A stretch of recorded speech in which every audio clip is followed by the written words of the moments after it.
साथियों नमस्कार, जय हिंद। आज हम बात करेंगे सिविल सेवा दिवस के बारे में। यह 21 अप्रैल को मनाया जाता है। सिविल सेवा एक तरीके के भारत के स्टील के फ्रेम के समान होता है, जो भारत की सुरक्षा के लिए, भारत के प्रशासन के कार्यों के लिए और भारत के वास्तविक कार्य क्षेत्र में भूमिका अदा करने के लिए यह बहुत महत्वपूर्ण है।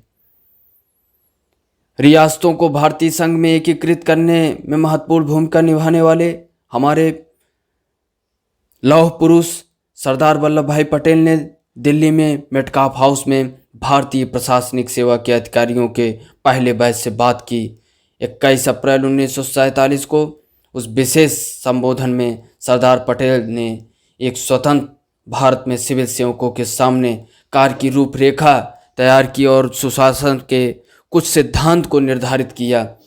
और उन्होंने कहा कि आपके पूर्ववर्तियों का पालन पोषण उन परंपराओं में हुआ था जिनमें उन्होंने लोगों के सामान्य भाग से खुद को अलग रखा था। भारत में आम लोगों को अपना मानना आपका कर्तव्य होगा। यह सरदार पटेल का कथन ऐसे ही नहीं था। सरदार पटेल ने कहा कि आप लोगों को भारत के लोगों के सेवा में प्रतिबद्ध होना होगा, उनके कर्तव्यों को निभाना पड़ेगा। और यह क्यों मनाया जाता है?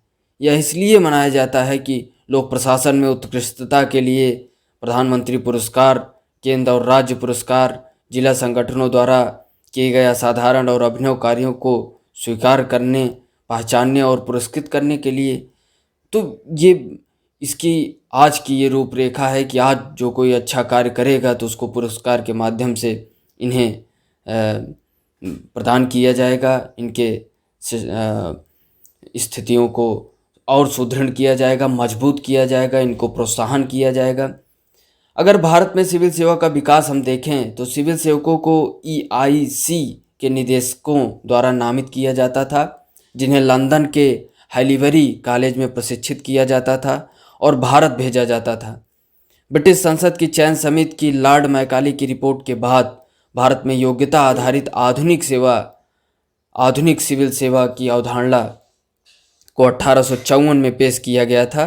सिविल सेवा आयोग की स्थापना 1854 में लंदन में हुई थी और प्रतियोगी परीक्षाएं 1855 में शुरू हुई थी। यानी 54 में शुरुआत हुई और 55 में ये प्रतियोगी परीक्षा के माध्यम से शुरू हुई। 1864 प्रथम भारतीय सत्येंद्रनाथ टैगोर सफल हुए। प्रथम विश्व युद्ध और मॉन्टेग्यू चेम्सफोर्ड सुधारों के बाद ही भारत में परीक्षा आयोजित की गई थी। 1922 से ICS परीक्षा भारत में भी आयोजित होने लगी, पहले इलाहाबाद में और बाद में दिल्ली में संघीय लोक सेवा आयोग की स्थापना के साथ। 1920 के बाद ही इंपीरियल पुलिस में प्रवेश भारतीयों के लिए खुला था। इस्लिंगटन आयोग और ली आयोग की घोषणाओं और सिफारिशों के बावजूद पुलिस सेवा का भारतीयकरण बहुत धीमी गति से जारी रहा। हालांकि उपयुक्त यूरोपीय उम्मीदवारों की अनुपलब्धता के कारण जो आयोग बना था इस्लिंगटन और ली आयोग, तो वर्ष 1939 से भारतीय पुलिस में अधिक भारतीयों की नियुक्ति की गई। क्योंकि भारत पर नियंत्रण कोई कर सकता था तो अंग्रेज समझते थे तो भारत को नियंत्रण करना है तो भारतीयों से ही करवाओ। ये एक अद्भुत मिसाल जो उन्होंने पेश किया है, इसको हमें समझना होगा। भारतीय वन सेवा 1966 में अखिल भारतीय सेवा अधिनियम 1951 के तहत बनाई गई थी, जिसका प्रावधान किया गया था। और भारत में लोक सेवा आयोग 5 मार्च 1919 को भारतीय संवैधानिक सुधारों पर भारत सरकार का पहला प्रेषण, जिसमें सेवा मामलों के नियमन के संदर्भ में कुछ अस्थायी कार्यालय स्थापित करने की आवश्यकता का उल्लेख किया गया था, लेकिन कोई कार्रवाई नहीं की गई थी। ली आयोग ने वर्ष 1924 में अपनी रिपोर्ट में सिफारिश की थी कि भारत सरकार अधिनियम 1919 द्वारा परिकल्पित सांविधिक लोक सेवा आयोग की स्थापना बिना किसी देरी के करे। इस प्रकार 1 अक्टूबर 1926 को भारत में पहली बार लोक सेवा आयोग की स्थापना हुई। इसमें अध्यक्ष के अलावा 4 सदस्य शामिल थे। यूनाइटेड किंगडम की गृह सिविल सेवा के सदस्य सर रॉस बार्कर आयोग के पहले अध्यक्ष चुने गए। और ब्रिटिश भारत में सिविल सेवाओं की को काम की प्रकृति, वेतनमान और नियुक्त प्राधिकारी के आधार पर अनुबंधित और असंबद्ध सेवाओं के रूप में वर्गीकृत किया गया था। 1887 में एचिंसन आयोग ने एक पैटर्न पर सेवाओं के पुनर्गठन की सिफारिश की थी। सेवाओं को 3 समूहों इंपीरियल, प्रांतीय और अधीनस्थ में विभाजित किया गया था।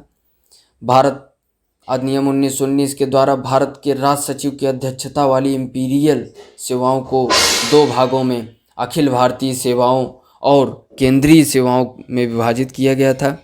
भारत सरकार 1935 के प्रावधानों के अनुसार और 1 अप्रैल 1937 को इसके लागू होने के साथ लोक सेवा आयोग संघीय लोक सेवा आयोग बन गया। 26 जनवरी 1950 में भारत के संविधान लागू होने के साथ संघीय लोक सेवा आयोग फेडरल पब्लिक सर्विस कमीशन को संघ लोक सेवा आयोग के रूप में जाना जाने लगा।